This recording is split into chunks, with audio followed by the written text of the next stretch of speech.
Tu acha que ainda faz sentido a gente trabalhar a partir desse paradigma de direita e esquerda, esse espectro político unidimensional, em que tem a extrema-direita, a extrema-esquerda, vai chegando na centro-direita e na centro-esquerda, se encontram no centro?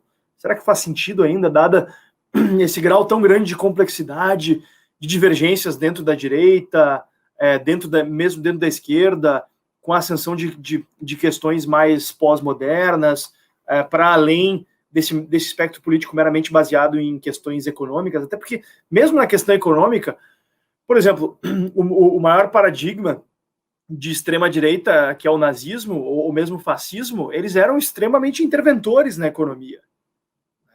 Então, eles definitivamente não defendiam uma visão de economia de mercado. Na Alemanha nazista, o CEO das grandes fábricas, os gerentes das grandes fábricas eram apontados pelo regime. Não era simplesmente uma propriedade privada. Durante o período hitlerista, eles tomaram conta das grandes fábricas e envolveram elas no esforço de guerra, se tornaram sócios obrigatórios das grandes empresas, né, da Volks, da Thyssen, da Krupp, a Krupp Canhões, que depois se fundiu com a Thyssen e virou hoje empresa que produz boa parte dos elevadores do mundo, inclusive. Mas, enfim, várias companhias aí que eram gerenciadas pelo Estado durante o nazismo e muito mais do fascismo, né, que é o fundador da visão contemporânea de direitos do trabalho no Brasil, né?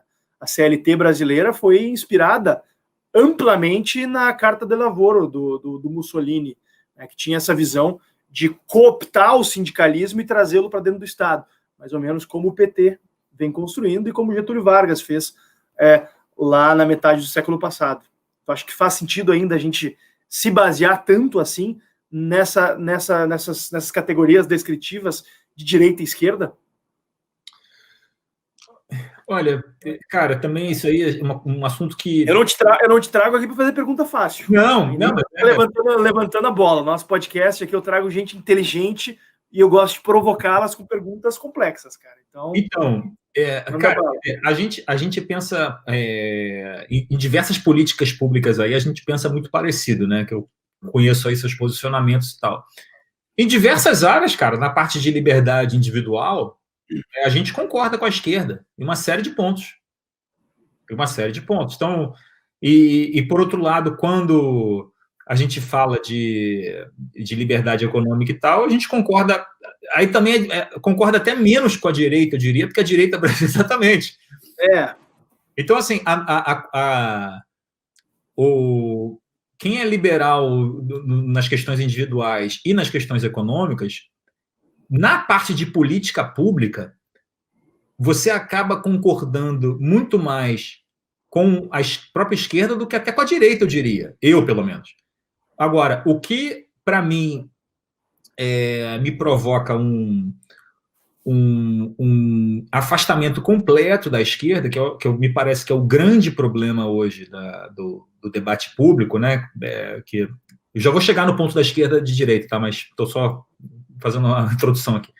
O grande problema hoje do debate público, na minha visão, e da esquerda especificamente, é que essa ânsia em manter a hegemonia cultural e essa ânsia em promover essa guerra aí de narrativas, essa guerra da produção de sentido e tal, tem feito os setores ligados à esquerda os menores, ou defenderem muito menos do que defendiam antigamente, a liberdade de expressão. Então, hoje você tem um movimento não só social, de cancelamento, de censura via bullying, de intimidação, mas gente aplaudindo, por exemplo, regulação de fake news, inquérito do STF, prendendo jornalista, porque o cara é mais à direita.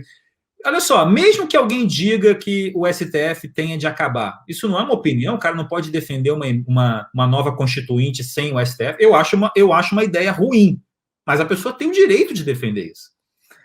Então, assim, para mim é uma ideia muito pior do que ruim, né? Mas, assim, até que nesse sentido institucional, eu sou um conservador burquiano, assim, para mim não mexe em nada, entendeu? Essa Constituição é uma droga? Mas é melhor do que a próxima. Então, não mexe. Nesse aspecto, eu sou totalmente conservador, assim, no aspecto institucional. Agora, hoje a esquerda não te permite isso, cara.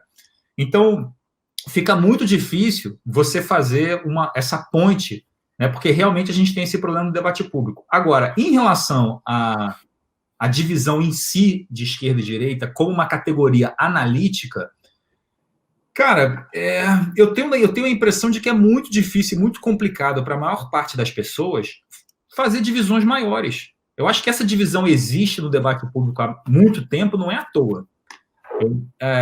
Quando você divide as coisas em dois, na verdade, você está dividindo. Você tem um corte só, né?